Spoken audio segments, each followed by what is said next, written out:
Hello, and welcome everyone to Talk to Tony Wilson. My guest today is a couple out of Wake County, North Carolina. And if you know what a testimony is, I want you to sit down and hold your seat. If you're not sure what a testimony is, you pause this video right now and you go look it up. You can look it up on Google, Siri, Alexis, the Webster Dictionary, or call a friend. Either way, I just need us all on the same page. Well, the pandemic of 2020 has awakened our country to turmoil, chaos, confusion, and many health disparities in our communities. But due to the coronavirus, health disparities have become a major focus in our nation. My guests today, Keisha and Ben Perry, they have a journey with health disparities that they would like to share with us in hopes of saving others. How are y'all guys doing today? We're good. Hi. Good. I'm so glad y'all joined me on this show. Y'all have some interesting information for us. Well, let me go ahead and get started. Kiki, can you just give us some background of what was going on before your husband had his health crisis and before he was sent to the hospital? Yes. So basically, my husband is from a small town, Henderson, North Carolina, and he is the baby of 12 children, same mother and father for all the children. And basically in his family, they have had a lot of people, his mom, two sisters, a nephew that have got in pancreatic cancer, and they all got it in the 4th stage and passed away. Wow. He also had a brother that had lung cancer, and he had 2 brothers that died of three brothers that died of massive heart attacks. So in a large family, we know everybody has to leave here someday, but it's just the health that they've dealt with in their family. So my husband's mom died in 2002. When she found out, she was in the 4th stage of the pancreatic cancer. And it was anything that they could really do other than medication at that point. Same with his sisters. So that's always kind of been in the back of his mind, every year to go get checked out, and things like that. Well, every year he's been fine. This year, August 21st, I had to take him to the emergency room because he was suffering from a belly ache for over a month that I didn't even know about. Wow. But within that week, he just kept on complaining about his stomach ache. So we were out shopping at the time, and he just kept on complaining. So I was like, you know what? He has to go to see about himself. Now, our doctors, we're just moving back to North Carolina. So our doctors are in Atlanta, Georgia, where I was going to make an appointment with our doctors in Atlanta. But because of the severity of his pain, I was like, he had to be seen. Like, I just felt like that day. Okay. So we go to the hospital. We went to Wake Med North and went to the ER. They ran some tests, did an MRI, and the worst news came back. He had a mass on his pancreas. Okay. So, of course, it kind of shook me to the core. He was very, very calm about it. I mean, where he was like, I'm going to be okay. I'm going to be okay. My faith is telling me I'm going to be okay. So as the doctors leave, he begins to tell me that he had a vivid dream of his mom coming to him about 2 weeks prior, telling him that you need to go see about yourself. Your situation isn't going to be like me and your sisters. He said it was like he was talking to me. Just that's how very clear the dream was. And that by him going to get checked out, it was going to save other family members in his family. So that was just so powerful to us. Mm-hmm. So at that point, we just realized that our faith has to be totally and completely in God with this situation. Mm-hmm. We're going to have faith over fear. So once we got that concept, everything just kind of calmed down within us. And everything, God just been showing himself so strong, because we were in a hospital a week. That Monday, the surgeon called us and got us in there and said, listen, with your family history, everyone in your family needs to be genetic tested. Mm-hmm. But we want to move fast on your situation. Now, mind you, his mom and his sisters, they couldn't do anything for them. But for him, he was like, we're going to do surgery. Uh-huh. We're going to go in there. We're going to get it. It was at the tail end. Mm-hmm. We're going to get it off. So what they did was, after they realized that his spleen was connected to the mass, so they had to remove his spleen. They took half of his pancreas. And now we're at the point where he has to heal for 4 weeks, but we have to go see the oncologist. They believe they got it all, but the oncologist will decide whether or not he'll need chemo for just any, small particles, just to be on the safe side. Mm-hmm. But I just give God all the praise and all the glory, because everyone's situation isn't what we're dealing with. You know, my husband, he's an on-the-road truck driver. Mm-hmm. He just got off the road and started working locally. Mm-hmm. And we had our own business, trucking business. Everything with COVID and everything that's going on in the world, the insurance isn't the same. So when I say God made a way out of no way, no one has asked us for any money. We've been seeing specialists. We've been to Duke Raleigh to see the oncologist, the surgeon. These doctors have been telling us, we don't care about the money. Come now. Come now. They have given us free medicine. Like, we have not paid for anything. It's been such a blessing. Wow. And I know it's nothing but our God is Lord and Savior. Mm-hmm. Mm-hmm. Amen. Well, Ben, what you have to say about all this before you went to the hospital and some of the discomforts you were having? What was your thought of why you were hurting? Well, basically, I just, thought it was just a stomach ache. Mm-hmm. Like driving the truck for so long, it wasn't real bad, but it just, I could feel it. So it wasn't like a pain where I said, I need to go to a hospital right now. But like I said, since I had the dream, and not just that, my wife, tell me I need to go get checked out. That's why I decided to go. Mm-hmm. Yeah. So y'all were out shopping and you decided you would take him on to the hospital. Is that correct? Yes. Yes. And literally when we got there, he was like, I'm not going in. I was like, oh, you're going in today. You going in? You going in this hospital today? We got told to change her mind. She said, "Nah, we ain't turning around. We are not turning around. We going in here today."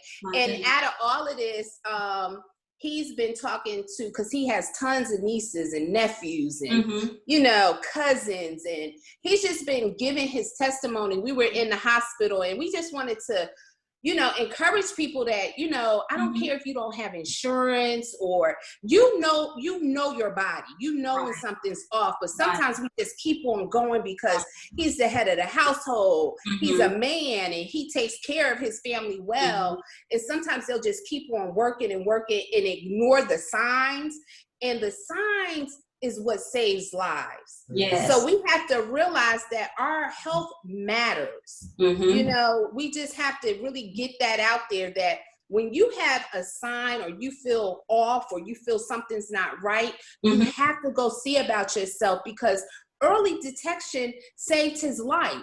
If the doctor said he could have waited 2 weeks and it would have been something that they couldn't even operate on or do anything. Wow. You know what I mean? But when I say God moves, and when he is in it, there's no limit, And I just thank God, because we've been married going on 21 years. I could not live without my husband. I'm going to tell you the truth. He's my rock. Yes. So I'm just thanking God every day. I thank God for even what we have to go through forward, because I know that long as we keep God in the center, we're going to be all right. Exactly. So while you were in the hospital, Ben, and Keisha, were you able to visit with him during that time, or? That was a blessing too. So the night that we went to Wake Med North, the emergency room, when they said he had the mass, they had to transport him to Wake Med, the big hospital. Now, this is about 11, 12 o'clock at night.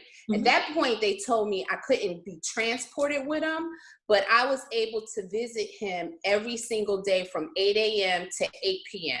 Okay.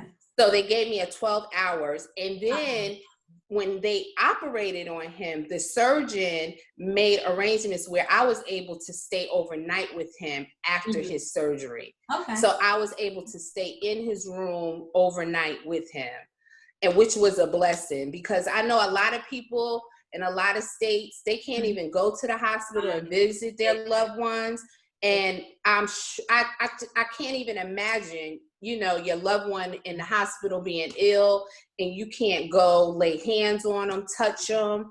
So I'm thankful that I was able to. So when the doctors came back and said he has a mass, what went through your head, both of you? What was your first thought? Well, my first thought was, I got to get out this room with him, because as strong as he is, I wanted to be strong for him.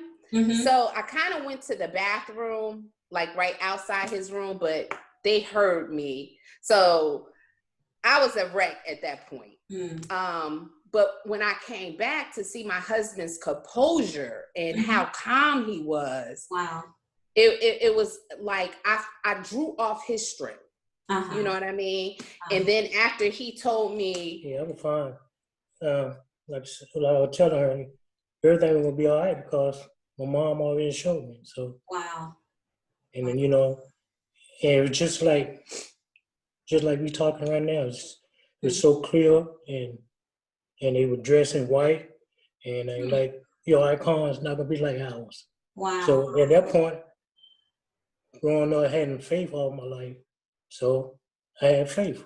When the doctor came down, I said, I already know, but it's not cancer. So wow. Okay. So they ran a lot of tests. It was showing everything, you know, clear, normal. But as they went on, they found out. One of my doctors said, "I don't believe it." Yeah. So they ran. They did like a series of blood work that if you have cancer, it kind of shows in the blood. His all came back negative. They did a biopsy on the mass. The biopsy came back, it's negative. But we had one doctor, the oncology doctor at Duke Raleigh, and she just kept on saying, cancer is very sneaky.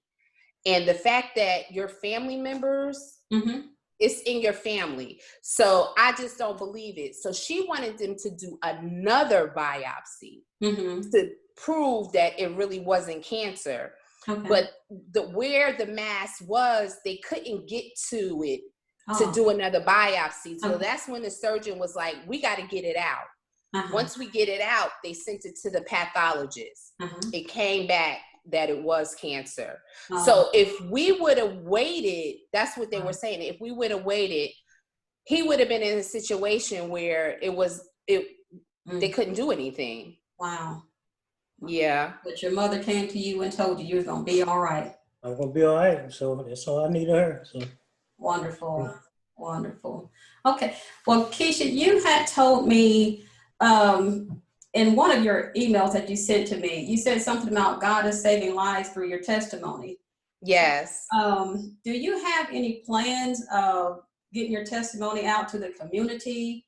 Absolutely. Yes. So what we're planning to do is the month of November is Pancreatic Cancer Awareness Month. So our plan is to go back to his hometown.